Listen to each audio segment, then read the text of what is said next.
dans cette 29e émission en direct sur notre page Facebook MX Réflexion. Là, ça y est, c'est le retour. Tout le monde est de retour de vacances. On est super content de vous retrouver.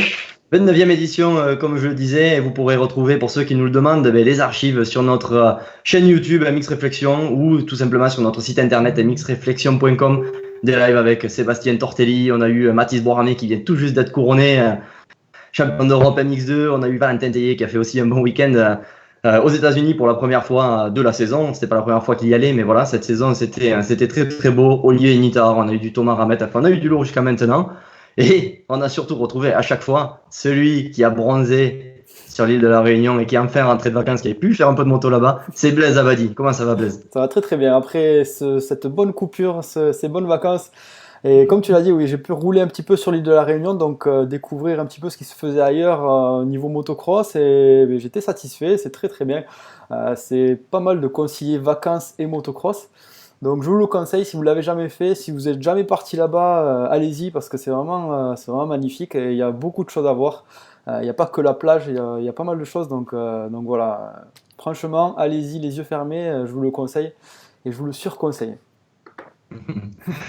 Ouais, tout à fait. Mais du coup, avec nous ce soir, bon, allez, c'est pas peut-être même pas la peine de le présenter, mais on va le faire quand même. C'est le speaker, présentateur le plus connu de France dans le motocross, celui qui est capable d'enflammer un stade complet. Il a une voix d'or et un timbre de velours. Allez, on peut lui faire peut-être une annonce comme il sait bien les faire, mais bon, je pense qu'on risque de se louper.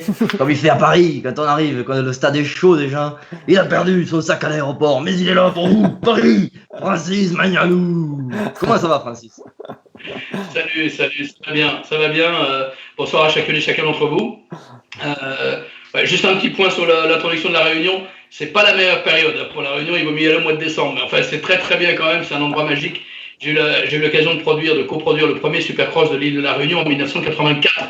Vous n'étiez pas nés les mecs, donc, Non, c'est vrai, donc ça. voilà. C'est un endroit que je connais parfaitement là-bas et je partage ton analyse. C'est un endroit absolument incroyable, des gens magnifiques. Et puis, on adore le sport mécanique à La Réunion et le cross en particulier, sans oublier le supermoto qui est très populaire aussi. Ouais, En parenthèse, exactement. content En tant que crossman, ça fait plaisir à voir, ça fait plaisir de voir que les gens sont vraiment impliqués là-dedans. Et il y a vraiment un engouement niveau motocross et niveau sport mécanique en général qu'on retrouve un peu moins en métropole. Donc ça fait vraiment plaisir, ça fait vraiment chaud au cœur. Donc parenthèse c'est fermée. génial. Cette année, juste pour l'anecdote, il faut savoir qu'en 84, en mars 84, a eu le premier Supercross de Paris-Bercy. J'étais dans les tribunes et j'avais des clients réunionnais qui étaient venus tout spécialement de l'île pour assister à cet événement extraordinaire. C'est en mars 84 et en novembre 84. En 84, il y a eu deux Supercross à Paris et ensuite il y en a eu qu'un chaque année, comme chacun le sait. Mais en mars 84, les Réunionnais sont repartis de là et je les avais comme clients, comme je vous le disais. Et ils m'ont appelé au téléphone, on s'est croisés sur le parvis et tout. Ils m'ont dit ah, c'est génial, il faut qu'on fasse ça chez nous. Tu peux nous aider. Nous, on a pas mal de choses. Et est-ce que tu peux te débrouiller pour nous filer l'organisation générale et de venir avec nous donner un coup de main? Et donc, je suis parti en décembre 84, à la période de Noël, avec Jean-Luc Fouché et Yves Gervais. On est partis tous les trois là-bas, à la fois pour rouler et puis aussi pour assurer la promotion du Supercross. Déjà, je rappelle que c'est l'année où on est arrivé à Paris en mars. Donc les Réunionnais ont craqué tout de suite. Ils n'ont pas mis longtemps à enclencher. C'est pour te dire la dynamique qui est la leur. Parce qu'en métropole, comme on dit là-bas en métropole, il y a beaucoup de mecs qui ont des idées, on parle beaucoup, il y a beaucoup de projets, mais il n'y en a pas beaucoup qui voient le jour. À La Réunion, quand une idée est faite, apparaît, si tu veux, elle est très rapidement mise en œuvre. Et ça, c'est une des caractéristiques insulaires. Ouais, exactement, c'est vrai on peut le voir et on peut voir qu'ils se donnent les moyens de réussir et de faire ce dont ils ont envie. Donc c'est pas mal, ça m'a touché un petit peu, ça fait plaisir à voir niveau sport mécanique. Ouais. Ouais, je suis d'accord avec toi. Ouais, toi, Francis, du coup, tu parlais justement de clients. Est-ce que tu peux te présenter un petit peu pour ceux qui ne te connaissent pas? Qu'est-ce que tu fais dans la vie de tous les jours quand tu n'es pas speaker le week-end? Déjà, si on doit résumer, un peu que speaker, ça représente, en termes économiques, ça représente rien, pas grand-chose en tout cas dans mon organisation, puisque je viens du commerce de la moto, enfin j'ai fait des études supérieures, ensuite j'ai fait du commerce dans la moto, je fais du cross aussi bien sûr, et je suis passé rapidement au commerce dans la moto, et dès 84, comme on vient de l'évoquer, j'ai commencé à m'intéresser à l'organisation sur la partie moto, et donc j'ai créé différentes structures, stratégie de développement, Universal Events en 2000, Universal Events qui est le représentant de Youthstream en France pour la connexion avec le championnat du monde, la fédération française qui aujourd'hui est le véritable promoteur. Mais bon, voilà, il y a toujours eu cette connexion de mon côté dans la partie, non pas invisible, pas masquée, mais la partie back-office, la partie organisationnelle, gestion des événements, etc. Donc ça a toujours existé, enfin en tout cas depuis pas mal d'années. Et en parallèle, j'ai développé des activités autour de l'événement. Il y a quelques années, j'ai aussi racheté une société assez importante qui s'appelle Solola, qui est une société d'événements où on ne produit pas du tout de la moto. La moto, ça fait la partie moto, la partie jeux vidéo, puisque j'interviens aussi dans le domaine du jeu vidéo quand il s'agit de sport mécanique. Il y a une vraie spécialité autour de mes compétences sport mécanique qui sont difficilement contestables. Donc j'ai une vraie connaissance de cet univers et des bons réseaux. Et ça m'a permis de travailler avec de grands éditeurs de jeux vidéo pour des jeux autour de la moto, à travers cette structure Universal Events qui est donc l'opérateur qui intervient dans les opérations moto. Alors, la personne physique, c'est Francis Magnanou, mais la personne morale, la structure technique, administrative, logistique, etc., c'est Universal Events. Et en parallèle à Universal Events, j'ai aussi acheté il y a 3 ans une société de production d'événements qui, elle, fait de l'outdoor.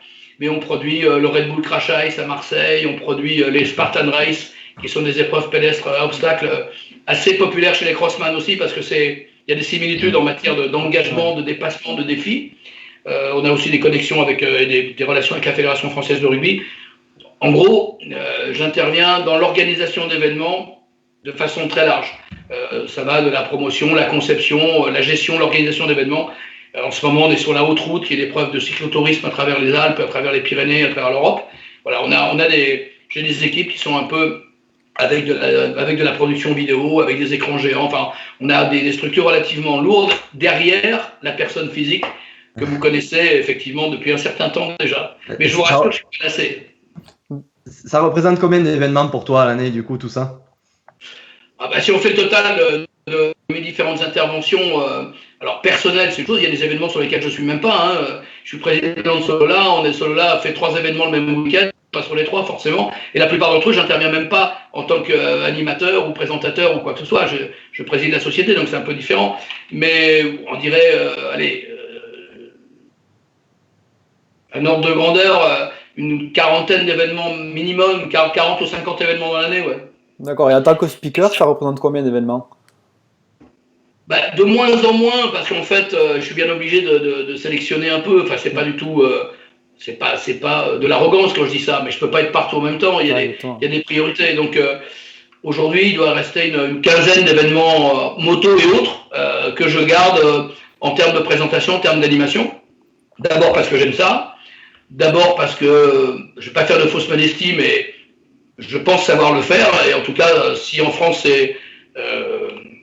c'est à peu près reconnu, c'est vraiment une unanimité à l'international, à la Fédération internationale, aux États-Unis, dans tous les pays d'Europe. Le travail que je fais depuis de nombreuses années sert de modèle ou sert d'exemple, donc il doit bien y avoir une raison, je suppose, a priori, donc il y a sans doute un fond derrière ça. Donc oui, une quinzaine d'événements, pas tous dans la moto, mais toujours des événements que j'aime, ou alors qui sont très importants en termes d'exposition. Ça va de l'inauguration du Stade de France en janvier 98, c'est moi qui l'ai faite, ça n'avait rien à voir avec la moto, bien évidemment, puisqu'on a enchaîné avec France-Espagne de football. J'étais en Ukraine pour l'UEFA, pour du foot aussi, je suis très rugby, et puis des événements, des congrès, de la Formule 1 pendant des années, et choses qui sont assez différentes. Et c'est aussi ce dont j'ai besoin. Si je faisais la même chose tout au long de l'année, un peu comme tout le monde, je finirais par tourner en rond, et ça ne durerait peut-être pas aussi longtemps. Ça fait une trentaine d'années maintenant. C'est justement parce que je fais les choses variées que ça me permet peut-être pas de survivre, parce qu'on survit toujours, mais ça me permet de toujours garder l'envie de le faire. Voilà. Quand j'ai pas envie de faire un truc, je le fais plus. J'ai la chance de pouvoir un peu choisir ce que je fais. Ça, je reconnais que c'est un privilège. Et justement, on voit que tu as pas mal de connaissances dans le milieu de la moto. Cette connaissance vient du fait que tu étais pilote ou alors du fait que tu étais speaker? Je pense que tout est lié, si tu veux. Le fait d'avoir été présentateur, c'est d'abord parce que j'étais pilote. C'est-à-dire que j'ai commencé à présenter les événements parce qu'il y avait un vide technique là, tu vois. C'était en l'occurrence, il y avait une ancienne école qui était, alors je ne parle pas de jugement de valeur, mais qui était assez traditionnelle. Les mecs étaient dans une tour avec un microfil et puis commentaient les choses de façon un peu, je vais caricaturer, mais c'était plutôt le modèle Léon Zitrone. Moi, je suis arrivé avec un style qui n'existait pas à l'époque. Aujourd'hui, c'est devenu la norme, entre guillemets. Mais je suis arrivé aussi avec les micros HF, j'ai commencé à courir partout, aller danser dans le public avec les hôtesses, avec les pom-pom. Je parlais anglais. J'avais un style qui était une dynamique qui n'existait pas. Peut-être que certains ont été capables de le faire, mais c'était pas les standards de l'époque. Donc ça a un peu bousculé le style à cette époque. Mais comme c'était pas un job et comme j'avais des activités professionnelles qui étaient déjà bien installées, j'étais pas dans la nécessité alimentaire, donc je me faisais plaisir, si tu veux. Ouais, il se trouve que ça marchait. Il se trouve que la façon que j'avais de voir les choses, visiblement, a été partagée par d'autres, et à l'époque, ça a créé une espèce de, je sais pas si une révolution, mais en tout cas un mini tremblement de terre, puisque en 87, on a lancé le championnat de France Supercross avec Jean-Luc Fouché.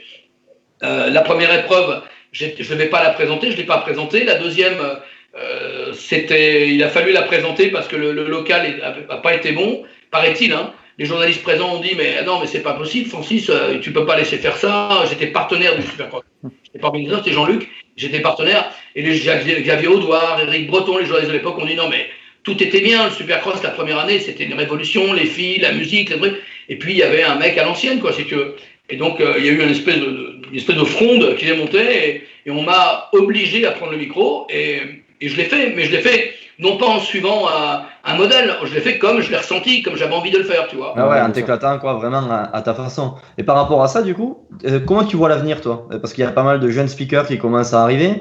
Tu sens du changement ou tu sens justement qu'ils s'inspirent beaucoup de ce que tu as, toi, créé? Alors, je vais être bon, je suis connu pour pas avoir de langue de bois, hein, donc. Oui, non, mais carrément. Hey, Francis, personne nous écoute ce soir. Non, mais quand bien même, je veux dire, si c'est pour qu'on se dise des choses agréables que tout le monde a envie d'entendre, ça sert à rien, on perd notre temps. Autant essayer de faire avancer le schmilblick. Je vois pas aujourd'hui, on connaît les deux trois animateurs, mais ils sont presque de ma génération pour certains d'entre eux. Chez les très jeunes, je vois personne arriver. Mais parce que je connais pas tout le monde non plus, hein, qu'il n'y a pas de malentendu. Il y a forcément des jeunes que je connais pas qui font un boulot. Mais je pense qu'il y a un malentendu en fait sur la définition du job. Je dirais que, alors je te donne des recettes. Hein. Je dirais que le job en lui-même, c'est une partie de connaissance moto, mais c'est pas une condition suffisante. C'est une condition nécessaire, mais c'est pas une condition suffisante. Je trouve beaucoup de gens qui ont envie d'être speakers. Je reçois plein de messages de mecs et tout qui ont envie d'être speakers, qui ont sûrement de l'énergie, qui ont sûrement de la passion, mais il y a d'autres paramètres qui doivent rentrer en ligne de compte et malheureusement, souvent aujourd'hui, font défaut. C'est-à-dire la culture générale déjà, la syntaxe, la grammaire. Il y a beaucoup de gens que j'entends qui ont une certaine énergie, mais qui ont l'impression qu'il suffit d'en avoir envie. Non, je veux dire, une salle de 3, 4, 5 000 personnes, créer une complicité avec la salle, ça passe par une crédibilité. Une crédibilité, savoir que dans les spectacles moto, regarde la Tremblade, je ne sais pas si vous étiez à la Tremblade il y a 10 jours, la Tremblade, vous avez, allez quoi, 25% des gens qui connaissent vraiment le cross, 20, 30 peut-être. Le reste, c'est du grand public. Et le grand public, il est attentif à des choses totalement, peut-être pas opposées, mais en tout cas complémentaires à celles du fan. Le fan, il est prêt à entendre parler un Français en charabia, c'est pas très grave. À partir du moment où on ne se gourre pas sur le nombre de rayons, sur la transmission, sur le modèle de la machine, ça lui va. Mais le développement de notre sport et la crédibilité de notre sport, elle passe pas seulement par ça. Bien sûr qu'il faut un peu de technique, mais la technique, c'est un épiphénomène. Il faut de la technique pour être crédible soi-même. Oui. Mais il faut être crédible. Mais s'il n'y a pas la syntaxe nécessaire, s'il n'y a pas l'énergie, la précision dans le commentaire, un vocabulaire suffisamment riche, si c'est que des waouh, oh, faites du bruit, je veux dire, ça passe vite et t'as pas la qualité que les gens viennent chercher. Je parle pas du fan parce que le vrai fan, il a même pas envie de speaker. Le vrai fan, il s'en fout. À la limite, il y en a même qui se mettent des bouchons d'oreille et qui se fait son commentaire dans sa tête lui-même et qui vit la course. Mais ça, c'est à la marge sur un événement, c'est une toute petite quantité de personnes. La vraie question, c'est de savoir quel est notre job en tant que speaker. Est-ce qu'on vient travailler pour la cousine du président, pour le paddock, ou est-ce qu'on vient travailler pour ceux qui payent l'entrée? La vraie question, c'est ça. Et ceux qui paient l'entrée aujourd'hui sont souvent des gens qui n'ont pas le réseau, parce que ceux qui ont des bracelets et des trucs, ceux-là, sincèrement, je m'en tape. Je veux dire, ils payent pas l'entrée. Si demain ils sont pas là, ça change rien pour l'organisateur. A contrario, le spectateur payant, celui qui fait vivre le business, là, qui fait bouillir la marmite de l'organisateur bénévole, celui-là, c'est ma priorité.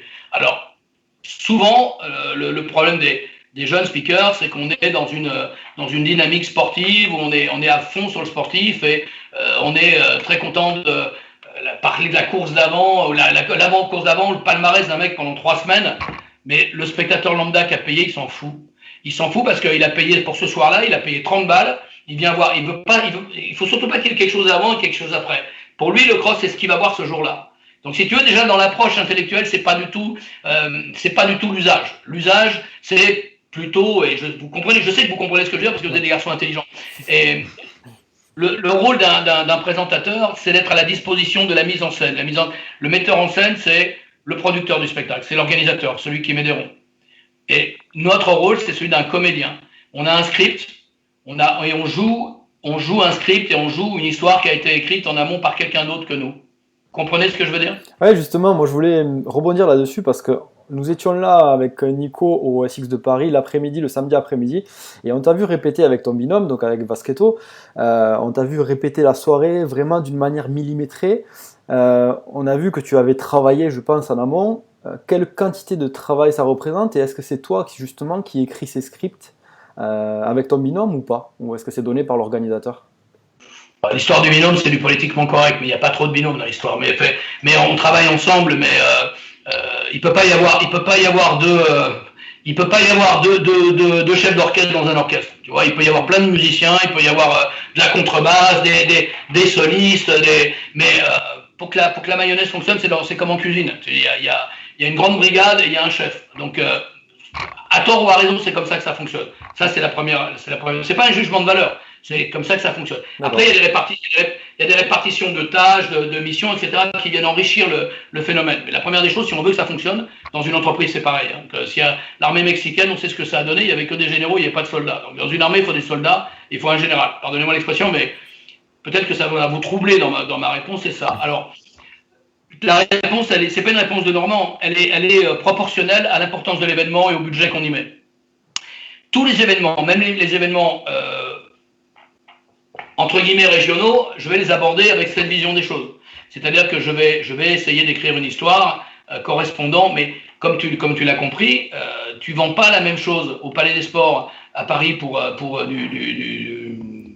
du full contact, avec une population, et tu vends pas la même chose à un supercross où les gens payent 100 balles et qui n'ont jamais vu un supercross, ou un cross élite à Guignon où tu as 4000 personnes, mais dont 3500 qui connaissent les pilotes parce que c'est une population très, très captive et très spécialisée. Donc, si tu veux, il n'y a pas une règle. Mais dans tous les cas, il faut travailler. Alors, la plupart des gens ne le font pas, parce qu'ils ont l'impression que c'est de la spontanéité. Il y a de la spontanéité, mais comme vous l'avez noté, ça ne suffit pas, la spontanéité. La spontanéité, le talent éventuel, il vient en plus du travail. C'est comme dans le journalisme, c'est comme dans ce que vous faites. Il y a le talent personnel, mais s'il n'y a que le talent, s'il n'y a pas de fond, s'il n'y a pas de base sur lesquelles on s'appuie, ça ne va pas bien loin. Ouais. Je suis assez clair dans ma réponse? Non, complètement. Donc, un Bercy ou un Lille ou un U Arena, on peut aller jusqu'à 9, 10, 12 répétitions et 12 fois la même chose. En aval de l'écriture, hein. On écrit d'abord le scénario, le conducteur, etc. Et on fait une répète et on remodifie le conducteur et ça peut être 7, 8, 10. Généralement, c'est pas bon signe, hein. Quand on a bien travaillé, on en fait 3 ou 4. Ouais, mais on en fait quand même 3. Justement, moi j'avais cette question parce qu'on était étonné par rapport à ça, de voir que tout était millimétré et tout était bien cadré, parce qu'on n'a pas l'habitude de ça justement dans les crosses régionaux et même dans les crosses élites, où c'est un peu plus au feeling, comme tu le dis, et c'est un peu moins cadré. Donc moi je me demandais justement, c'est de la quantité de travail que ça représentait, et ça a l'air d'être une très grosse quantité de travail quand tu dois planifier toute une soirée complète. Ça a l'air d'être quand même pas mal. C'est ça, parce que sur des gros événements comme celui-là, tu as beaucoup d'intervenants, et on est tributaire de beaucoup d'intervenants. Il suffit que tu es le mec chargé de faire entrer les pilotes derrière la grille, pour la présentation, je parle pas pour les courses. Les courses, sincèrement, quand la première grille est tombée, le job est fait. Après, c'est commenter les courses. C'est totalement évident, c'est pas compliqué. Enfin, pas compliqué de le faire bien, évidemment que c'est compliqué, mais je veux dire, on n'a pas de surprise. La difficulté dans la production d'un spectacle comme ça, c'est les à côté. C'est, on va dire, schématiquement, on va dire les 15 premières minutes et les 15 dernières. C'est comme au restaurant, si tu veux. C'est quand arrive le dessert et l'addition, c'est ce qui compte. Si tout ce que tu as vu manger avant était moyen, bon, mais si le dessert est très bien, et puis la première impression quand tu rentres dans la salle, quoi, tu vois, la serveuse est jolie, la vaisselle est jolie, tu vois ce que je veux dire? Ce qu'il y a au milieu, tu as un peu droit à l'erreur, tu peux un peu te balader au milieu. La réalité de l'histoire, c'est qu'il faut vraiment soigner le début et soigner la sortie. Si tu es parfait, tant mieux. Si tu es parfait partout, c'est encore mieux, hein, on est d'accord. Ouais. Mais la première impression, c'est comme la rencontre avec une gonzesse. La première impression, ça compte. Et puis la première fois que tu vas te réveiller le matin avec elle à côté, suivant la tronche qu'elle a, ça compte aussi, quoi. Tu vois, donc.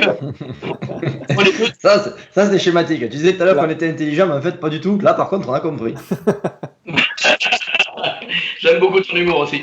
Non, mais c'est une métaphore parce que ça rend le récit plus agréable, je suppose. Oui, exactement. Ouais. Oui, travail. Bien sûr qu'il y a la Tremblade, le SX de Brinon samedi, c'est la Bourgogne. On fait un travail de dingo en amont, en écriture, et surtout on répète, parce que l'écriture, avec le temps, quand tu écris ce qu'on appelle un conducteur, quand tu écris le déroulé de la soirée, quand tu as beaucoup d'expérience, tu t'en approches rapidement dès le début. Tu vois ce que je veux dire? Ouais. La plupart des organisateurs amateurs, ils sont souvent à côté de la plaque parce qu'ils ne prévoient pas les temps de sortie nécessaires, ou ils oublient le temps d'allumage des projecteurs, tu vois, donc ça se passe rarement très bien. Mais quand tu connais le job, tout ça tu l'intègres en amont, tu le répètes, tu vas modifier, tu vas adapter, donc 2-3 fois tu vas peaufiner. Mais normalement, si tu travailles bien en amont, tu rends déjà une première copie qui tient la route, quoi. D'accord. Bon, Francis, on voulait te garder un petit peu plus longtemps parce qu'on avait pas mal d'autres questions, mais on sait que tu es très très pris. On va juste. Je vais la monter, les 51, ça va. Après, si vous voulez me virer, vous me virez, il n'y a pas de problème. Non, pas du tout, au contraire. Mais non, on avait des questions. Moi, j'avais une question quand même qui me tenait à cœur. C'est vrai que c'était, est-ce que tu t'autorises à avoir un pilote préféré, ou est-ce qu'il faut vraiment que tu restes neutre et du coup tu es vraiment, c'est très très objectif, je sais, dans tes commentaires, mais après, est-ce que tu arrives quand même à toi de ton. Ouais, il y a des gens que j'aime pas, mais maintenant, après, mon job, ça doit pas se voir trop, quoi. De temps en temps, je laisse passer quelques pistes, quoi. Tu vois, quand même, pas de façon trop visible, mais il y a des indices cachés, quoi, de temps en temps. Il y a des gens dont j'aime pas le comportement. C'est pas souvent en tant que pilote, c'est humainement qui m'intéresse moins. En tant que pilote, il peut pas y avoir que des génies, il peut pas y avoir que des mecs talentueux, c'est pas trop le débat. Moi, derrière le pilote, ce qui m'intéresse, c'est l'homme, ou la femme en l'occurrence, mais tu vois, donc on a forcément des préférences humaines avec les gens, que ce soit en France ou en Grand Prix. Je fréquente beaucoup les Grands Prix depuis très longtemps. J'ai des affinités dans le paddock avec des gens qui sont pas forcément d'ailleurs populaires et tout, mais qui sont pas forcément les stars, mais j'ai des super relations avec eux. À l'inverse, il y a des gens célébrissimes avec lesquels ça matche pas, quoi. Mais après, professionnellement parlant, je vais m'arranger pour que ça se voit pas trop et essayer d'être le plus logique possible. Avec les marques, c'est la même chose. J'ai forcément des affinités avec des gens de chez Yamaha ou de chez Honda ou de chez KTM, etc. Mais dans mon métier, ça ne doit pas se voir. Et je mets en avant les marques dans une course. Mais vous noterez, maintenant que vous y ferez attention, je mets en avant une marque qui a contribué, on en revient à ce que je disais au tout début, qui a contribué à la production du spectacle. Une marque qui est partenaire d'un événement, je vais la gâter. Quand Yamaha prend une tribune entière au Palais Omnisport de Paris-Bercy ou un truc, fait venir 500 concessionnaires et met de l'argent, ça ne me revient pas directement, bien évidemment, mais met de l'argent dans la production pour améliorer la qualité du spectacle. Moi, je veux qu'ils aient un retour sur investissement satisfaisant, qu'ils aient envie de revenir, donc je les mettrai en avant. Il y a des marques qui jouent absolument pas le jeu, je les citerai pas du tout. Mais je parlerai de leur pilote, je parlerai de la performance, mais dans mon commentaire, je vais pas faire des cadeaux à des gens qui jouent pas le jeu avec la communauté. En tout cas, je vais faire un vrai différentiel entre ceux qui font partie réelle de l'événement, qui sont impliqués, qui sont investis, et ceux qui viennent profiter de la situation. Ça, on le voit même au niveau amateur. Nous, on est un petit peu dans l'organisation bénévole, bien sûr, mais on sent qu'une organisation réussie, c'est 3 facteurs. C'est les pilotes, il faut qu'ils soient satisfaits. Il faut que le public soit satisfait aussi, qu'il ait en face de lui une prestation de qualité. Et il faut aussi que les partenaires, ils trouvent leur compte, quoi. Et c'est bien justement sûr. Avec ce genre de choses. J'ai une petite coupure là, je vous ai retrouvé, c'était bon ? C'est bon, on t'entend. Oui, de la même façon, j'ai des convictions politiques, bien sûr. En plus, j'ai été attaché parlementaire et tout, donc je connais bien l'univers gouvernemental, préfectoral, des administrations. J'ai des sensibilités. Mais quand une collectivité, par exemple, une collectivité soutient un événement, même si c'est pas ma couleur, je vais la mettre en avant et je vais jouer le jeu. Je serai sans doute plus sympa, avec quelqu'un de ma sensibilité, je serai peut-être plus chaleureux, mais en termes de visibilité, en termes d'exposition, de retour sur investissement, je jouerai le jeu pareil. Tu vois ce que je veux te dire? Ouais, tu restes pro, quoi, dans tous les cas. Oui, parce que encore une fois, il m'arrive d'avoir des gens avec lesquels je partage rien en termes de conviction économique, vision de la société, sociale et politique. Mais ils sont importants pour l'événement, ils ont joué le jeu, ils soutiennent le sport, ils soutiennent la moto, ils soutiennent l'organisateur. Donc à ce titre, je vais les mettre en avant, je vais leur apporter une exposition de qualité pour qu'ils soient satisfaits et qu'ils aient envie de continuer, voire d'augmenter leur... Justement, moi j'ai une question pour toi qui as connu le motocross et le supercross depuis, on va dire, les années 80. Comment toi Au siècle dernier. Voilà, siècle dernier. Comment toi tu juges l'évolution du motocross actuel? Qu'est-ce que tu en penses? C'est difficile de répondre ça rapidement. Par rapport, alors, on va dire plutôt... mondial. Comment? J'ai pas entendu. À quel niveau? Français ou mondial? Voilà, on va dire plutôt français. Plutôt français au niveau des événements, on va dire de la qualité des événements, de la qualité des... allez, on va rester sur la qualité des événements pour rester un peu cadré. Le problème de la France, c'est d'abord un problème administratif, si tu veux. C'est qu'on est un État très administré. Les associations organisatrices ou les organisateurs professionnels, hein, ou les sociétés d'événements sont soumises à de telles contraintes de plus en plus lourdes, de plus en plus compliquées, parfois légitimes hein, quand il s'agit de sécurité, mais aussi une lourdeur administrative qui est assez décourageante et qui entraîne aussi des coûts très importants en matière encore une fois de sécurité. Mais enfin, quand on te met 3 compagnies de CRS ou 4 compagnies de CRS qui ont du haut du Touquet, contre les factures ensuite, si tu veux, voilà, il y a beaucoup d'événements comme ça où à la Tremblade, il y avait un plan Vigipirate, il y avait le deuxième raid qui était à la Tremblade en Charente-Maritime, il y avait une trentaine de légionnaires armés jusqu'aux dents. Bon, je suis pas parano, mais je suis pas sûr que la Tremblade, les maths au cœur des Charentes-Maritimes soient particulièrement sensibles à une attaque terroriste. Après, le zéro risque n'existe pas. Ce que je veux dire par là, c'est que pour répondre à ta question, la difficulté aujourd'hui, elle est pas spécialement sportive, elle est plus d'ordre général, d'ordre économique. Parce que les organisateurs bénévoles ont de plus en plus de mal à boucler les budgets. Parce que la situation économique globale n'est pas bonne, c'est un secret de polichinelle depuis pas mal d'années, que de trouver des annonceurs, ce qu'on appellera des sponsors, ce qui ne veut pas dire grand-chose, mais enfin, trouver du soutien économique privé, c'est compliqué, surtout si on n'organise pas bien, si on n'a pas quelque chose à vendre de très qualitatif. Et les collectivités mettent plus d'argent, elles n'en ont pas. De toute façon, la dette est supérieure à 2300 milliards d'euros, donc voilà, il y a de l'argent, il n'y en a pas. Donc il faut que ce soit les spectateurs qui payent l'entrée. Donc à partir du moment où les spectateurs payent l'entrée, il y a quasiment, aujourd'hui les recettes c'est 90% les spectateurs. Hein. Ouais. 90% des spectateurs. Donc si les spectateurs sont au chômage ou ils se serrent la ceinture, si l'inflation monte un peu, si la CSG augmente et je sais pas quoi, ça devient compliqué. Donc l'évolution, à mon avis, elle est compliquée économiquement, et puis elle est compliquée aussi sur le plan philosophique parce que les Verts, parce que les écolos, parce que Natura 2000, parce que le sport mécanique carboné n'est pas dans l'air du temps, c'est pas le sens de l'histoire. On va vers l'électrique, on va vers l'éolien, j'en sais rien, des courses de montgolfière, je sais pas, mais ça va être compliqué de faire du motocross avec des moteurs thermiques dans les années qui viennent. Ouais. En particulier en France, mais dans le reste du monde, c'est comme l'arrêt tabac, c'est comme la loi E20. Ça a commencé chez nous, on a été encore une fois les donneurs de leçons, mais les autres ont suivi. Hein. Ouais, exactement. Et le Grand Prix de Belgique, le dernier Grand Prix de Belgique de F1, là, ce week-end, il y avait la Formule 1 ce week-end en Belgique. C'est nos voisins, la Belgique, hein, et en plus, c'était à Spa-Francorchamps, donc c'est en Wallonie, c'est francophone. Le main partner, le title partner, le partner titre du Grand Prix de F1 de Belgique, c'était Johnny Walker. Hein. Totalement possible. Johnny Walker a dû mettre un billet de 5 ou 6 millions d'euros pour le Grand Prix de Belgique. Malheureusement, nous, en plus, en France, comme on est plus malin que tout le monde, on se prive du soutien de compagnies comme ça.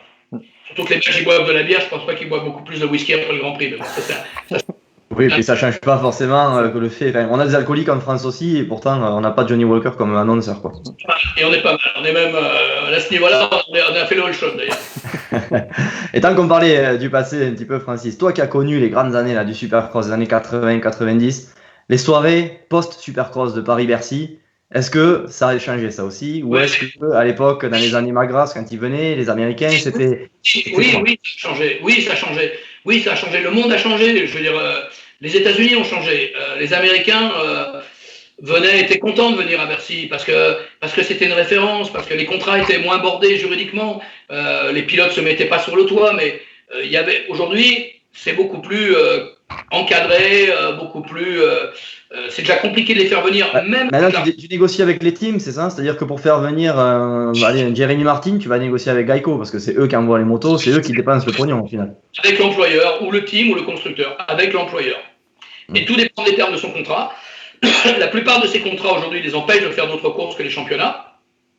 Parler de la F1 il y a 2 minutes, en F1 c'est pareil, hein, tu ne vas pas faire venir Vettel pour faire une course de Formule 1 dans ton garage ou sur le circuit de je sais pas où, de Croix-en-Ternois. Donc ils ont des contrats qui font que c'est difficilement possible. Après, lorsque tu arrives à séduire les marques, parce qu'il y a un intérêt, Honda par exemple joue bien le jeu depuis 2-3 ans avec le Supercross de Paris, Lille et Paris, parce qu'ils y voient un intérêt en termes de notoriété de la marque, de l'image, etc. Et donc un intérêt commercial.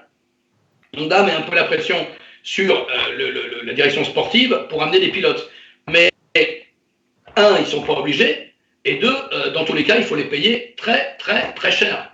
Puisque la rareté se paie, quoi. Je veux dire, à partir du moment où ils vont faire qu'une course ou deux, eh ben, ils vont essayer de gagner autant d'argent de courses qu'ils ont gagné avant avec 15, quoi. Ouais, du coup, donc ça, c'est vraiment l'évolution, c'est pas dans le bon sens, on va dire, pour la qualité du spectacle non plus, quoi. Tu sais, ça va pas dans le bon sens pour les épreuves hors championnat. D'accord ? Mais prenons l'exemple de ce qu'on a fait l'année dernière avec le SMX, où il y a 2 ans. Le SMX, on a fait un campagne sur lequel je me suis beaucoup investi, en organisation générale et pour le compte de YouStream, évidemment, parce que c'est un secret de Polichinelle, mais je suis très très proche de Giuseppe Longo, c'est mon meilleur ami, on est vraiment très proches.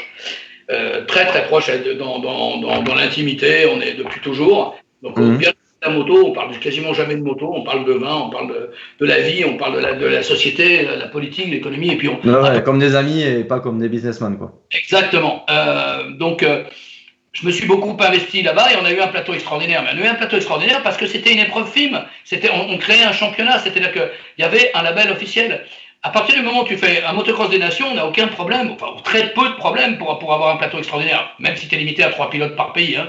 Mais le problème des épreuves hors championnat, mais c'est valable dans le vélo, c'est valable. Regarde les critériums en vélo, c'est la même chose. Les critériums, tu payes à prix d'or des mecs qui viennent pédaler à 50% de leur potentiel par rapport au Tour de France la semaine d'avant. Et tu les payes à prix d'or. Sur le Tour de France, tu ne les payes pas.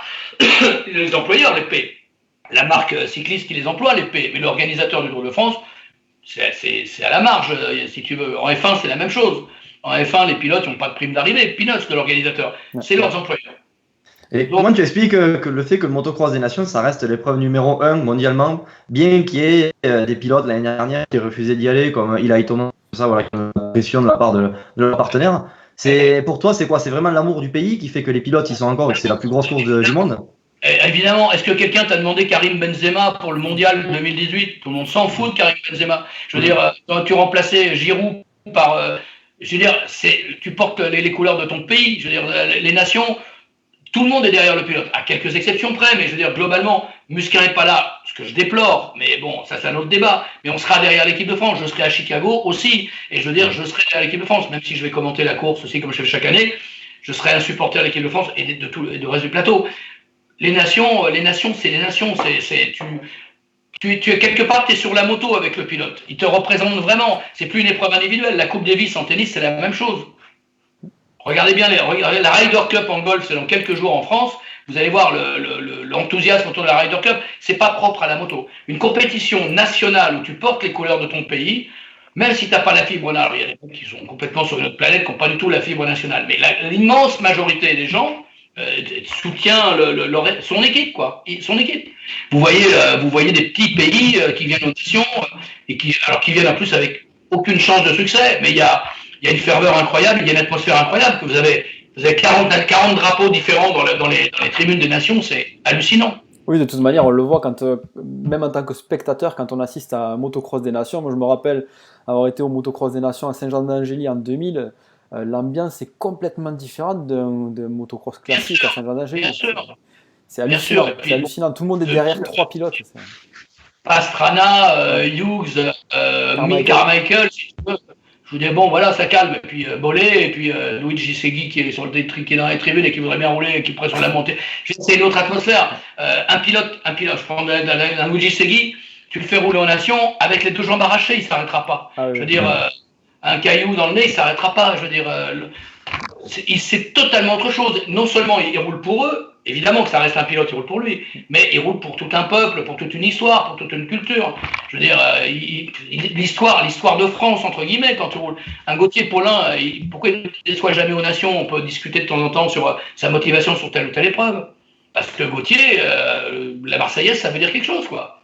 Ouais, il se transcende, et pareil pour Romain Fèvre, c'est des gens qui ont été sélectionnés. C'est pareil pour les Belges, c'est pareil pour les Belges, c'est pareil presque pour les Américains. Les Américains, c'est compliqué parce que c'est un pays très très grand, c'est un continent quasiment, les États-Unis. Donc quand tu n'as que des mecs de l'Ouest, ça va. Si tu mixes avec les mecs de l'Est, les mecs de l'Ouest, il y a autant de différence entre un mec de Boston et un mec de Las Vegas qu'il peut y en avoir entre un Alsacien et un Basque, et encore, même amplifié. Donc, tu vois ce que je veux dire, ou un Corse et un Chimie. Donc, t'imagines à l'échelle des États-Unis. Donc, pour eux, c'est un peu compliqué, mais chez nous, par exemple, dans une nation de dimension normale, c'est évidemment totalement particulier. Et puis bon, les Marseillais, je les lance certes, mais il y a même des Marseillais que j'ai pas besoin de lancer. Les Marseillais a cappella aux Nations, il y a des wagons. Et alors, on est quasiment les seuls. Là. Les autres pays ont du mal, parce que nous on est un peu exubérants. Les Italiens essayent, mais ils manquent de punch. Mais c'est vrai que oui. Puis nous on vient de gagner 4 années de suite, donc si tu veux, on vient gagner. En plus, quand tu viens gagner, la motivation. C'est communicatif. Moi, j'emmenais des gens aux Nations parce que je voulais leur montrer qu'on n'a rien à foutre. Ils n'en reviennent pas. Ils n'en reviennent pas encore. Ils en parlent 2 ans après, ils ont les poils qui se dressent, alors qu'ils ne comprennent rien à la moto, tu vois. Ouais, exactement. À Red Bull, tu vas être devant un public très très patriote. Est-ce que tu as le track? Enfin, ça, des trucs comme ça. Ou le track, il ne l'a jamais. C'est nous qui sommes les tenants du titre, déjà. Donc, déjà, ils nous aiment pas, mais ils nous respectent. Faut savoir que les Américains, ils nous aiment pas, mais ils savent, quoi. Ils savent que. Bon, on peut quand même encore leur botter le cul cette année, même avec cette équipe-là. Donc, ils vont pas nous prendre pour des peintres. Maintenant, c'est sûr que s'ils gagnent et s'ils nous écrasent, on va se faire chambrer grave, ça c'est sûr. Mais bon, c'est la règle du jeu. Ouais, c'est de bonne guerre. C'est de bonne guerre. C'est la règle du jeu. Je veux dire, non, pour moi, les nations, enfin, j'adore tout le reste, hein, mais les nations, c'est difficilement comparable. Tu demandes à Mbappé si la Coupe du Monde c'est quelque chose de différent, il te dira, et pourtant il a que 19 ans, il va te dire que rien à voir, il va gagner la Coupe des Champions, je sais pas quoi, il va gagner plein d'autres trucs. Mais la Coupe du Monde, ce qui est notre Coupe du Monde à nous, hein, les nations, je veux dire, c'est extraordinaire. Moi, il y a longtemps que j'en ai pas raté. Je sais que nous en Ligue, on va dire, c'est à une échelle différente, et moi, la Coupe des régions.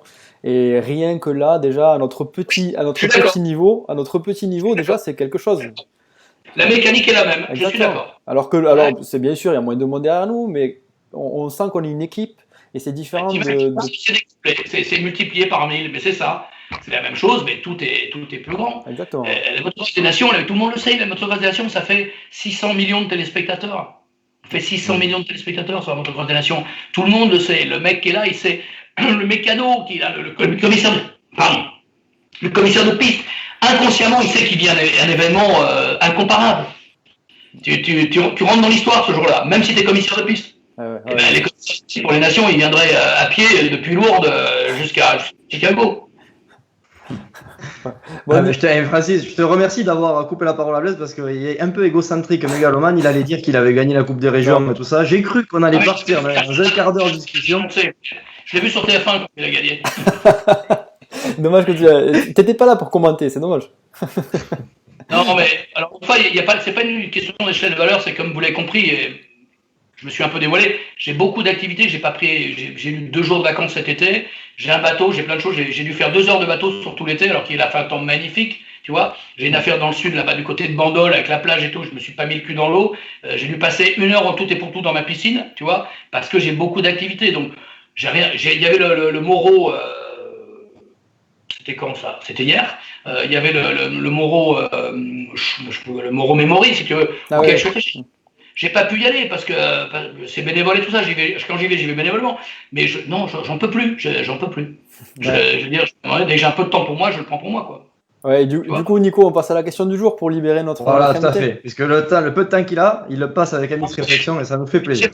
C'est vrai que j'ai glissé, mais je veux être respectueux aussi de l'attention que vous portez à mon intervention. Et voilà, donc si j'ai 10 minutes de retard, j'ai 10 minutes de retard, c'est pas la mort. Ah, c'est sympa. En tout cas, on a pas mal de commentaires, pas forcément de questions pour toi, Francis, mais beaucoup de commentaires. Et bon, voilà, tout le monde est unanime, speaker numéro 1. Et voilà, parce que tout le monde ne savait pas forcément que tu avais toutes ces activités-là, toutes ces casquettes. Mais bon, là-dessus, tout le monde est unanime. Tu es le numéro 1 dans le cœur des Français. Bon, pour clôturer, on a cette fameuse question du jour à chaque show. La question du jour aujourd'hui, elle est présentée par CBO, comme c'était le cas les fois d'avant, présentée par les magasins CBO à Toulouse, à Agen, et le magasin A-Tracing. Agen, évidemment, dit comme ça. Tu sais que mes enfants sont nés à Castel-Sarrazin, moi, hein, donc c'est pas très loin. Pas très loin de chez nous. Du coup, cette fameuse question, Francis, elle est pour toi. Comment attirer le public sur les courses de motocross? Et autrement dit, comment transformer un motocross classique en un show inoubliable pour le public? Tu en as un petit peu parlé tout à l'heure, mais si tu devais donner des conseils à des clubs bénévoles, on va dire, ça serait quoi, les clés? De toute façon, tous les clubs sont bénévoles, hein, déjà, faut être sûr. 99% de l'organisation, même sur les Grands Prix, elle repose sur des bénévoles. Enfin, sur les Grands Prix, 90%, mais 99% sur le reste des événements. Moi, je pense qu'aujourd'hui, un organisateur, que ce soit la Coupe des Régions ou une épreuve de ligue, il doit intégrer quelque chose qui est vraiment fondamental, c'est qu'il doit bien comprendre que le spectateur qui vient chez lui, il vient d'abord et avant tout pour vivre un événement. Donc, avec les règles de l'organisation d'un événement, c'est-à-dire que la partie sportive, c'est exactement comme le restaurant dont on parlait tout à l'heure ou comme beaucoup d'autres choses. Ce qu'il y a dans l'assiette, c'est important, mais ça ne suffit pas. Si tu vas dans un resto et qu'il n'y a pas de parking et que tu es obligé de te garer à 2 km, même si tu bouffes bien la fois d'après, tu n'iras pas. Donc il doit concevoir son événement. La plupart, tu sais, c'est le problème des team managers aussi, qui sont souvent d'anciens mécanos. C'est souvent les magasins de moto qui sont souvent d'anciens mécanos, qui ne sont pas des gestionnaires. Ils n'ont pas une vision globale de ce qu'ils font. Et c'est souvent, d'ailleurs, on en profite pour faire rouler. Il y a souvent les présidents de club qui ont pris la tête du club parce qu'ils avaient un gamin dans le club qui voulait faire rouler, qui fait des courses. Enfin, il y a souvent un lien personnel dans l'organisation de l'événement, entre l'organisateur et l'événement lui-même. Pour moi, il faut qu'il ait du recul. Il faut qu'il se dise qu'est-ce que le public attend. Globalement, qu'est-ce qu'il attend? Des choses toutes simples. Il faut qu'il respecte les horaires, il faut qu'il soit capable de faire un visuel, il faut qu'il soit capable d'être attentif à tous les points. Pas simplement. Et puis, il faut arrêter le copinage. Le copinage, sur un événement, si tu veux le développer, être copain avec les gens, ça doit être un élément supplémentaire. Mais il faut d'abord travailler avec des gens performants. Les commissaires de piste, qui sont là depuis 30 ans, mais qui sont bourrés au bout de 10 minutes, eh bien, il faut qu'ils restent chez eux. Je veux dire, quand bien même les secouristes, on doit les sélectionner. Le médecin, on doit le sélectionner.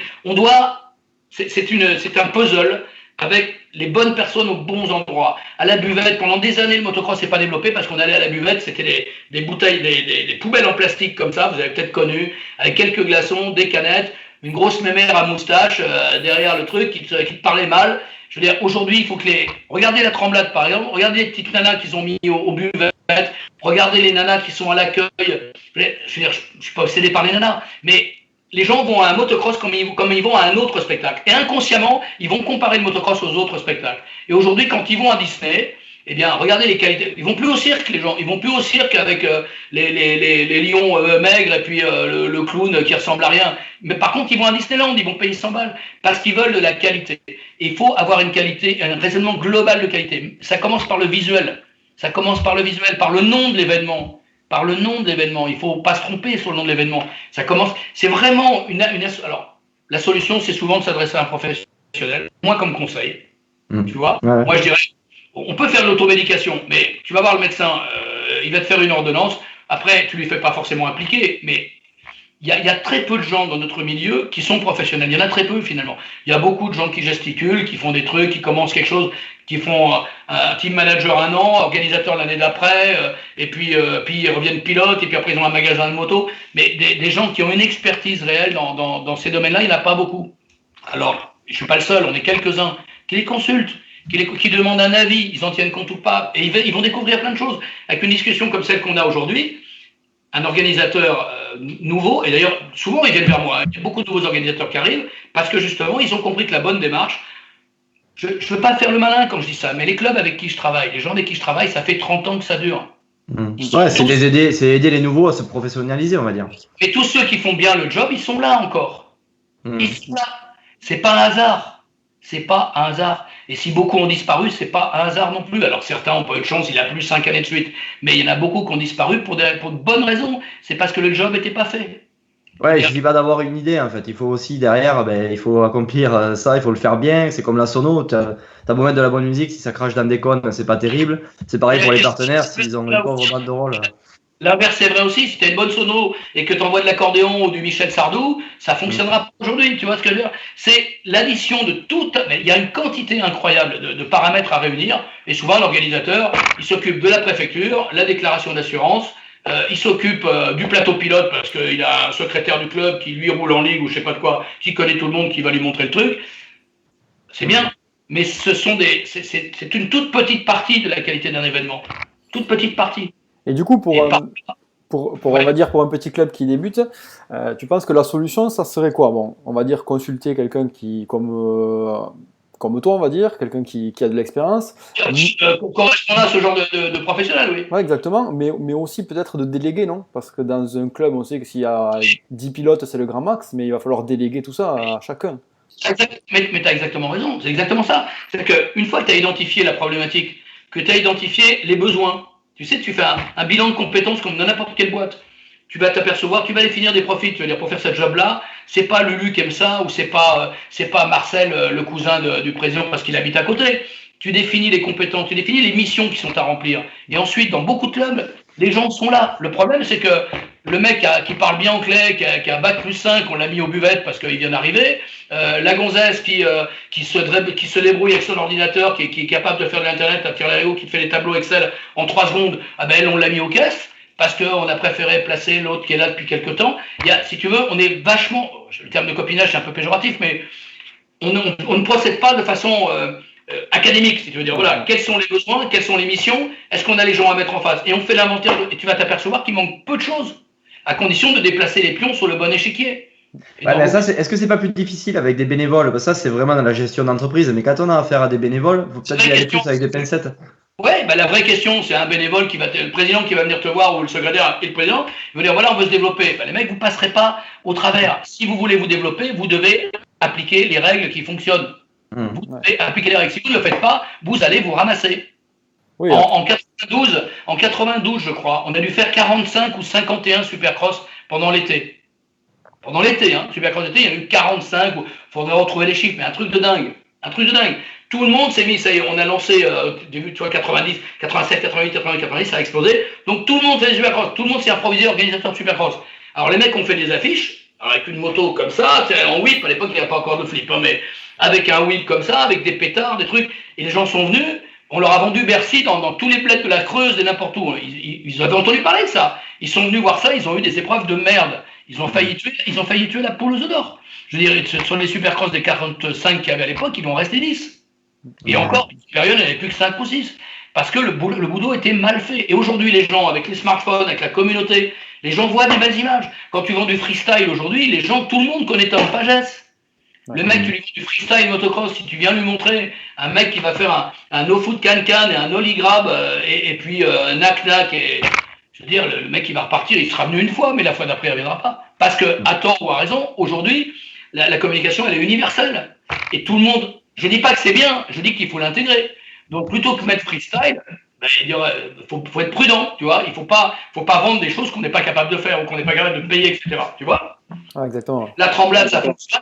Parce que les gens savent, ils sont jamais déçus. Le problème, c'est la déception. Et il faut boxer dans sa catégorie. C'est-à-dire qu'il faut qu'un organisateur soit humble, mais par contre, qui surprenne les gens dans le bon sens. Tu vois, qui disent, je fais moi, motocross régional, ok, alors beau logo, motocross, beau visuel, motocross, un petit régional, ok, les gens, et puis avec un petit billet d'entrée, et puis ils vont voir que ça se passe bien, tu vois, ils vont voir que ça se passe bien et ils vont dire, tiens, finalement, c'est pas mal ce truc, on reviendra l'année prochaine. À l'inverse, quand tu leur vends la femme à barbe, l'homme qui a vu l'ours avec le freestyle, tu mets un mec en backflip et puis tu vas voir un malheureux Zozo qui va nous faire le show des années 80 de Xavier Fabre, qui est mon ami au demeurant, il va dire, on m'a arnaqué. Ouais. C'est le risque, c'est que les mecs qui vont organiser un événement, ils ont l'impression qu'ils vont organiser un Grand Prix. C'est compliqué. C'est compliqué parce qu'ils veulent faire du monde, donc ils vont essayer d'être attractifs sur la communication. Mais attention, si tu communiques sur quelque chose et que tu n'as rien, on en revient au resto, s'il n'y a rien dans l'assiette, tu pourras mettre tout ce que tu veux comme décor, ils vont ressortir et vont dire ok, je suis venu, j'ai payé, par contre je reviens pas. Tu vois Exactement. Bon, très bien. Bah, bien compris l'ensemble. En tout cas, c'est vraiment sympa. Merci Francis pour tous ces conseils, pour les organisateurs, pour tout le monde, même pour nous. On ne te connaissait pas non plus sous cet angle-là. Je pense que le grand public ne te connaissait pas voilà, vraiment aussi personnellement, on va dire. Donc, on te remercie d'être venu. Pardon ? C'était l'idée, si c'était pour les portes ouvertes, si c'était pour se dire que des choses que tout le monde connaît déjà, ça n'a pas d'intérêt. Ah, carrément. C'était le but. On avait des questions pièges, tu as répondu à tout. Enfin, c'était magnifique. Nous, on est vraiment très contents de t'avoir eu ce soir avec nous. T'as fait ça bien. On te remercie, on te laisse retourner au travail ou aller manger peut-être quand même parce que c'est l'heure. J'ai encore 2-3 mails auxquels je dois répondre et après je vais me poser un peu. Mais en tout cas, voilà, ça m'a fait plaisir aussi de converser avec vous. Je voulais faire court, mais c'est vrai que c'est à partir du moment où on rentre dans un débat comme ça, c'est compliqué. On pourrait y passer 3 nuits de suite et encore on n'aurait pas fini parce qu'il y a tellement de choses à analyser. Et pour répondre à votre question, je regrette que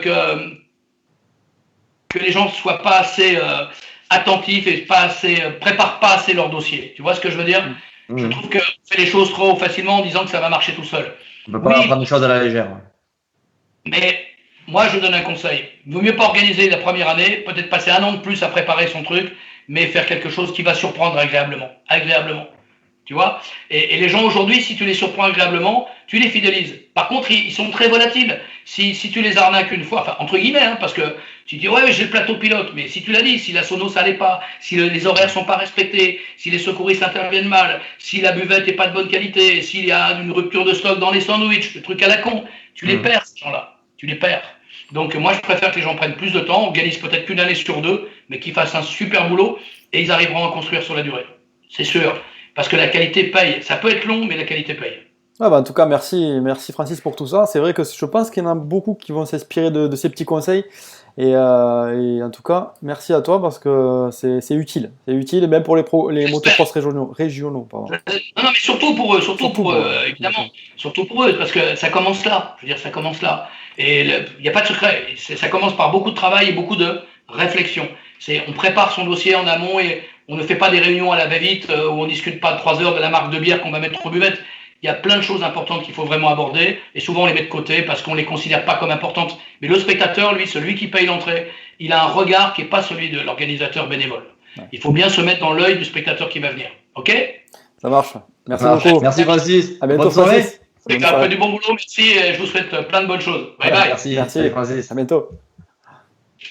Ciao. Du coup, Francis, il aurait fallu qu'il raccroche, Francis. Il faudrait juste que tu appuies sur un bouton raccrocher, ça nous arrangerait beaucoup. Je crois que tu pouvais le faire de ton côté, mais voilà, pas de soucis. Merci.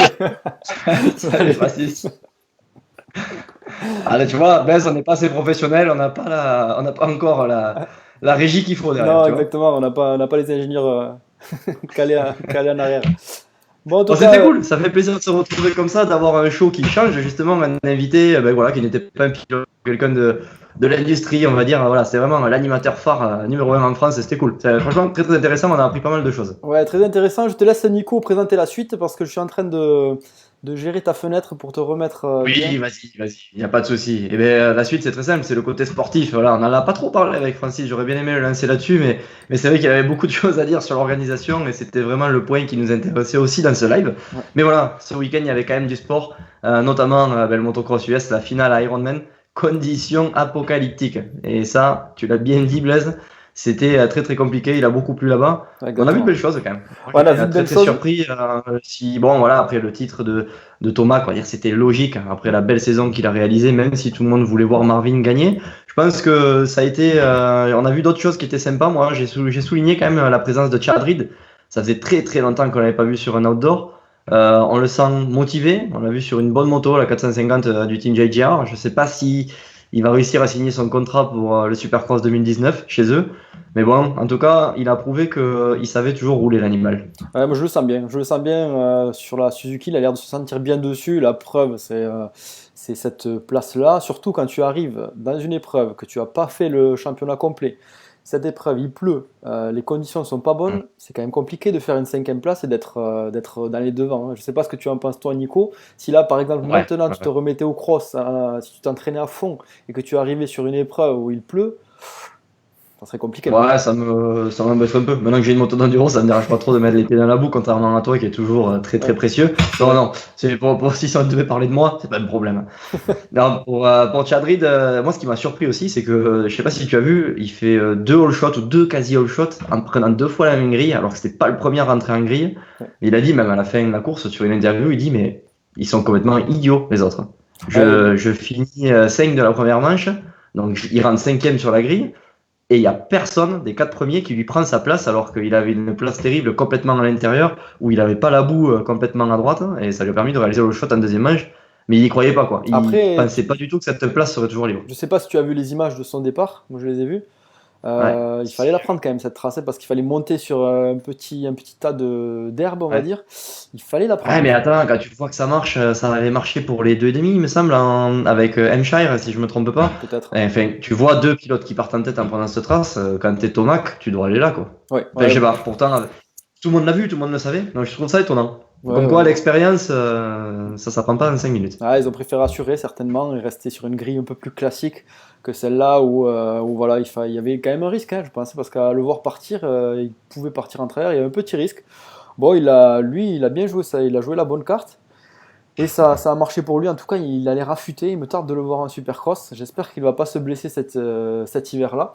Et je pense qu'il peut encore faire de belles choses. Alors pas bien sûr gagner 36 ans, 36 ans c'est quand même énorme. Gagner un championnat, non, c'est sûr, mais pourquoi pas, s'il revient en forme, pourquoi pas un podium, ça peut être bien. Moi, sinon, on a une question, Blaise, parce qu'on n'a pas trop laissé la parole, mais c'est vrai qu'il n'y a pas beaucoup de questions, uniquement des commentaires tout à l'heure. Notre fameux Bobby Lapointe, je pense qu'il est heureux comme tout de nous retrouver après ses vacances. Et il me demande Webb chez KTM l'année prochaine, à côté de Marvin. On en pense quoi? Moi, je pense que Webb, c'est quelqu'un de pas facile. On le voit à chaque fois, dans les batailles sur la piste, avec Barcia par exemple, avec Roxen en début d'année, il s'était un peu accroché. Ça a l'air d'être. Musquin, il y a 2 ans aussi pour le titre. Aussi, ouais, exactement. Ça a l'air d'être un caractériel. Donc, l'avoir dans le team, s'ils sont un peu séparés, pourquoi pas. S'ils doivent s'entraîner ensemble, comme Marvin le faisait avec Dungey, ça risque d'être un peu plus compliqué et l'ambiance risque d'être un peu plus tendue, je pense. Ouais, moi je le vois mal rentrer dans le moule KTM, Aldon Baker, tout ça. Il sera plus comme Jason Anderson. Je pense qu'il sera à la Baker's Factory parce que KTM voilà, lui financera ça. Maintenant, je pense qu'il se fera un petit programme adapté. Et je sais même pas s'il sera même pas à 100% encore avec Tony Pool, puisque c'est ce qu'il. Je sais pas s'ils seront vraiment teammates à aller faire du vélo ensemble, quoi. D'accord, oui, ça risque d'être un peu séparé, on va dire, à l'image de Keroli et Erlings. Peut-être. À voir. Bon, après, sinon, on a vu Marvin un peu fébrile ce week-end. Je pense qu'il avait un petit sentiment d'impuissance face à la piste, face à sa vitesse. Voilà. Moi, je me posais la question, justement, je me disais si il y avait le cas inverse, c'est-à-dire Marvin arrivait avec autant de points d'avance, je pense qu'un Thomas, que lui, aurait gagné les 2 manches. Je ne sais pas ce que tu en penses, toi. Ouais, je pense. Je pense qu'il aurait. Ouais, c'est vrai. Mais même ce week-end, hein, j'aurais bien vu Thomas gagner les 2 manches parce qu'il est capable de le faire, même en étant voilà. Même s'il faut assurer, tu vois, sur une course comme ça, il faut assurer. Thomas, c'est pas le genre à faire ça, tu vois. Non, pas trop. Et encore cette année un peu plus que les années précédentes. Donc, on peut croire que voilà, il a pris un peu de, on va pas dire d'intelligence, mais on va dire d'intelligence de course plutôt, d'intelligence de championnat plutôt. Et Barcia, 2 belles manches. Il gagne les 2 manches facilement, on va dire. Ouais, facilement, il y avait Roxen quand même derrière. Donc là, c'est pas de bon augure pour nous, pour le motocross des nations. On a 3 pilotes qui sont quand même très très bons en ce moment. C'est, je pense, 3 des 5 meilleurs pilotes au monde en ce moment. Donc voilà, on va voir ce que ça donne au motocross des nations parce que c'est une course spéciale, c'est une course où le départ joue. Plessinger qui part mal, c'est pas pareil qu'un Plessinger qui part devant.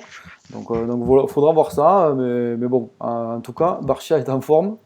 Thomas Ouais, il est aussi. en forme et puis faut pas oublier quand même que c'est un gars, l'année dernière tout le monde l'avait enterré à la même période, il avait failli même arrêter la moto professionnellement, il se posait des questions quoi. C'était fou de passer de ça, où il avait fait un Grand Prix des États-Unis complètement loupé, presque pas marqué de points ou pas du tout même.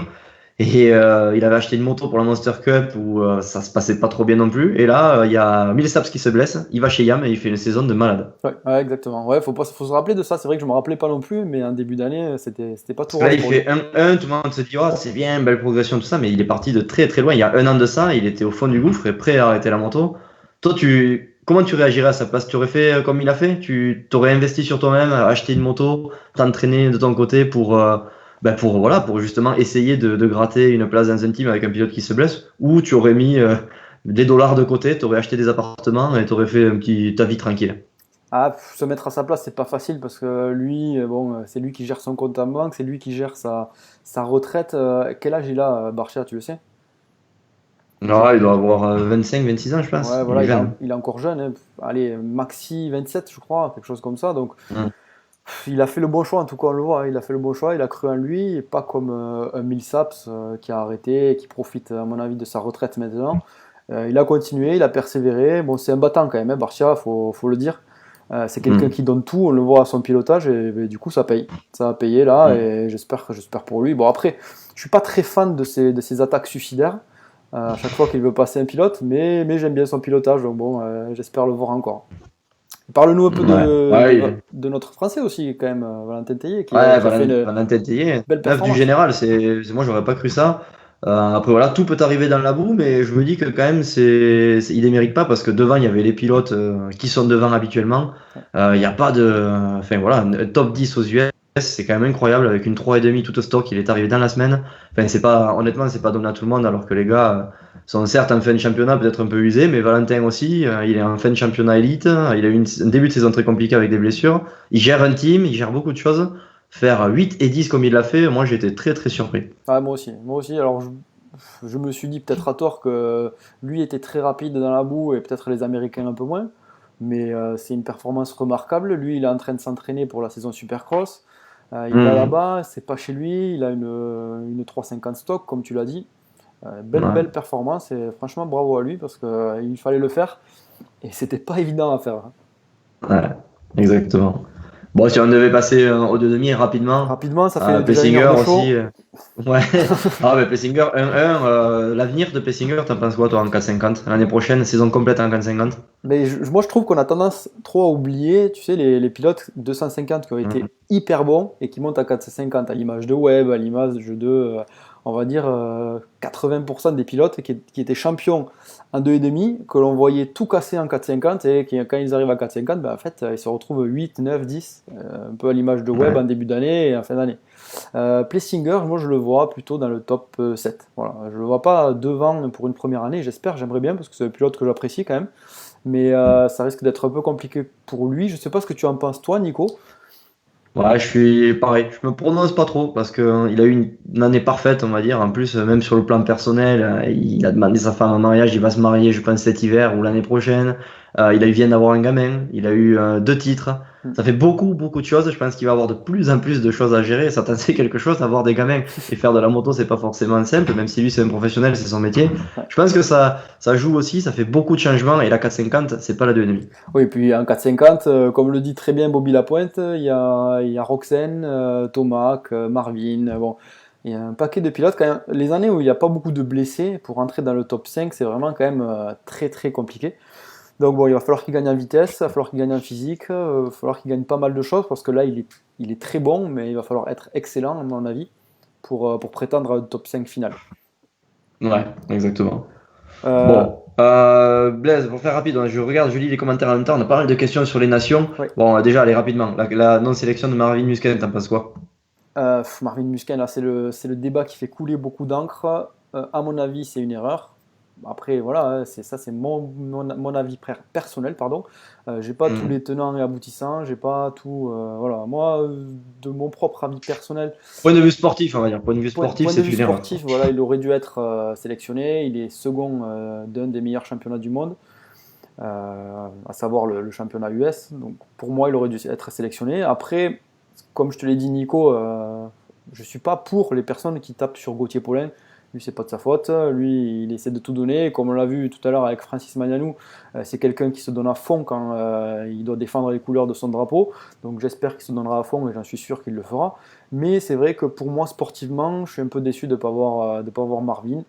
Après, pourquoi? Peut-être parce que il n'a pas voulu l'année dernière. Voilà. Il y a peut-être des choses qu'on ne sait pas, mais voilà. Toi, qu'est-ce que tu en penses, Nico?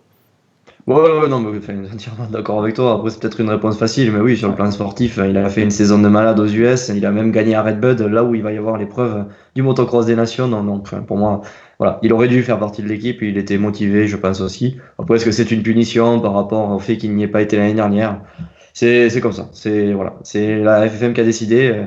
Ben, si on pouvait décider, on serait peut-être pas là où on est actuellement. Donc, ils ont des décisions difficiles à prendre aussi eux de leur côté. On n'a pas tous les tenants et les aboutissants. Bah, qui nous sélectionne l'année prochaine à la FFM, mais comme ça au moins. Avec le Puerto Rico, et on a d'ailleurs Justement, pas mal de questions là-dessus. on voulait faire un team Andorre, nous, ben, on a un team Puerto Rico, donc ben, ça peut être pas mal. Ouais, pas mal la team Puerto Rico avec Wyndham qui vient de rejoindre l'équipe à la place de Ronnie Mac, bon, ce qui est un petit peu logique, hein, parce que Ronnie Mac est un personnage fictif. Il allait probablement rouler alcoolisé et sans licence, donc ça aurait été compliqué.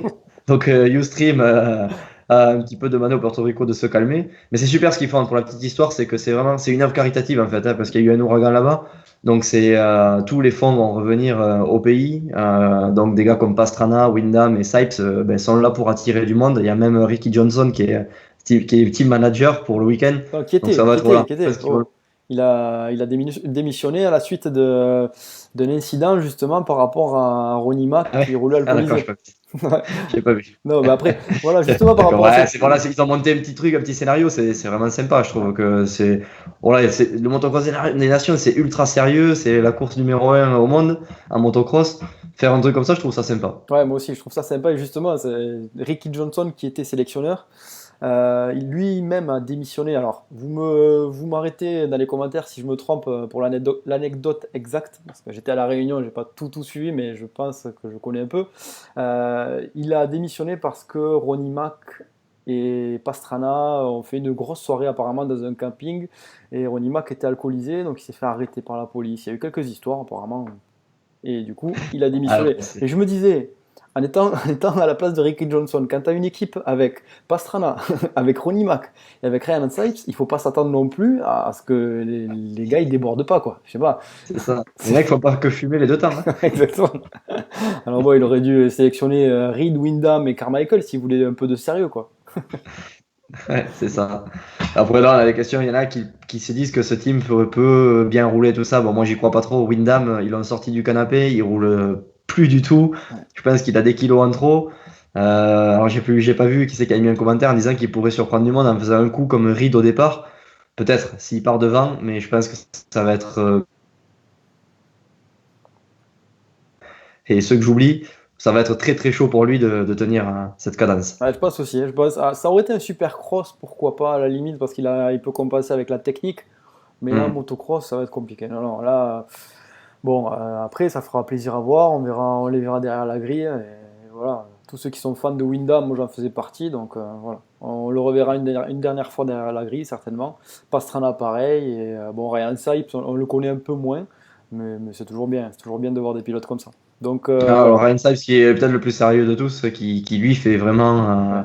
Qui fait vraiment de la moto pour de vrai, il fait du VNCC, donc c'est un gars qui roule fort. Là, il aura, je crois, une 125 de temps, donc ça va être compliqué face aux 2,5, 4 temps, surtout sur le Larocco Lip, par exemple. Ouais, exactement.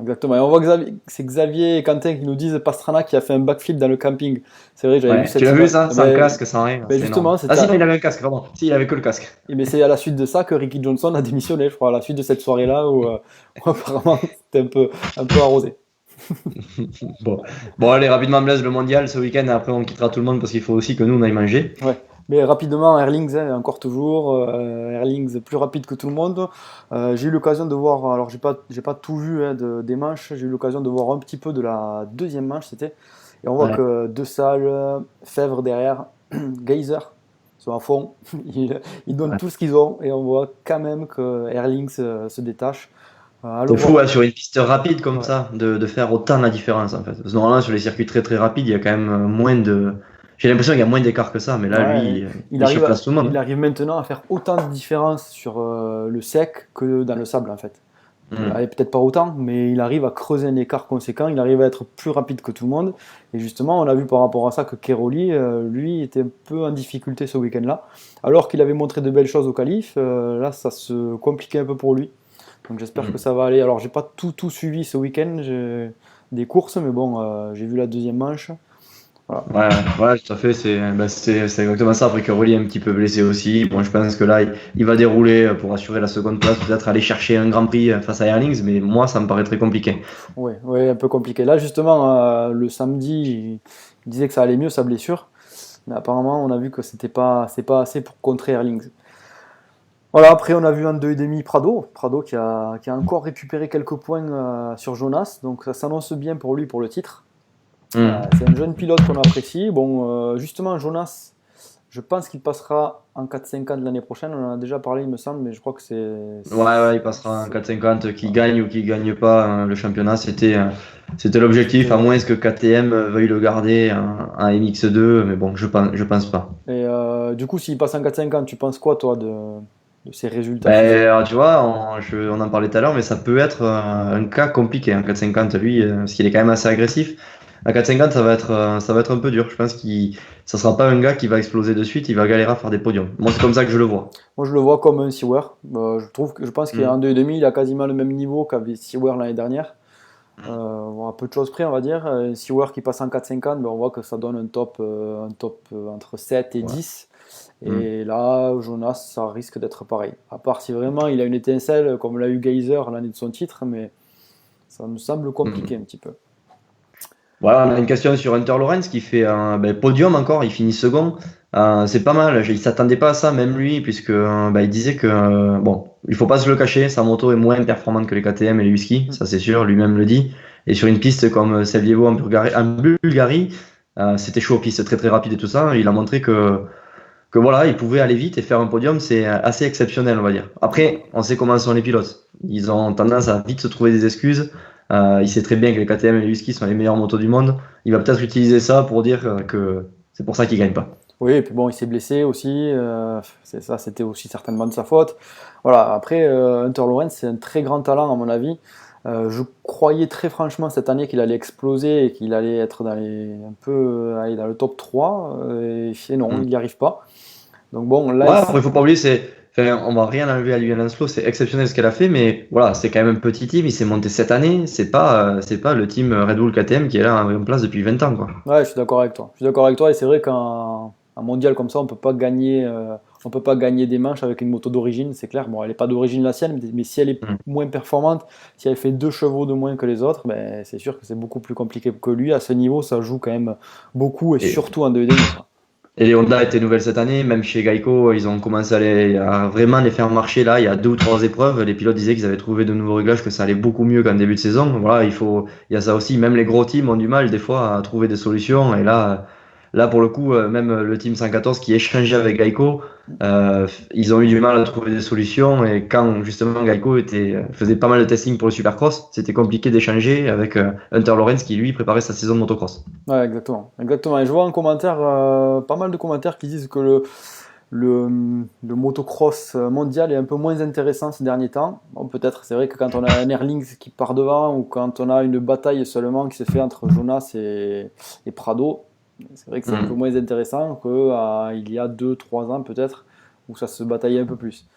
Je suis d'accord avec vous, donc on espère que les Ouais. prochaines courses ça marchera un peu mieux. Bon, après, on a vu aussi. Là, de toute façon, mais là, tout le monde s'en fout de tout, là. Tout le monde, c'est l'été, tout le monde a fait la fête, hein, Voilà, tout le monde reprend le boulot, tout le monde s'en fout de tout, sauf le motocross des nations, et on va parler que de ça pendant un mois. exactement. On va débattre sur ça. D'ailleurs, en parlant du motocross des nations, attention l'équipe hollandaise. Parce que l'équipe Ouais. hollandaise, à mon avis, elle va faire très très mal. Alors, on verra pour les pronostics la semaine prochaine dans le prochain live.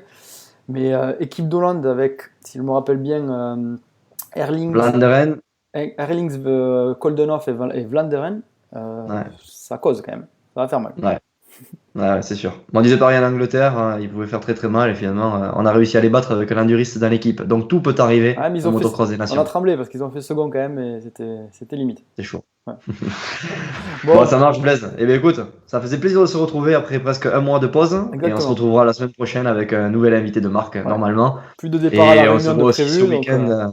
Ouais, plus de départ à la réunion de prévu, entraînement pour le Kenny Festival qui se déroulera dans 15 jours. ouais. Et je peux te dire que ça s'affûte grave chez Nice Réflexion. Tout dépend ce que tu appelles grave. Ah bon, genre pour la soirée de samedi. Bon, très bien. Merci à tout le monde Allez, et à bientôt. salut à tous. Allez, salut.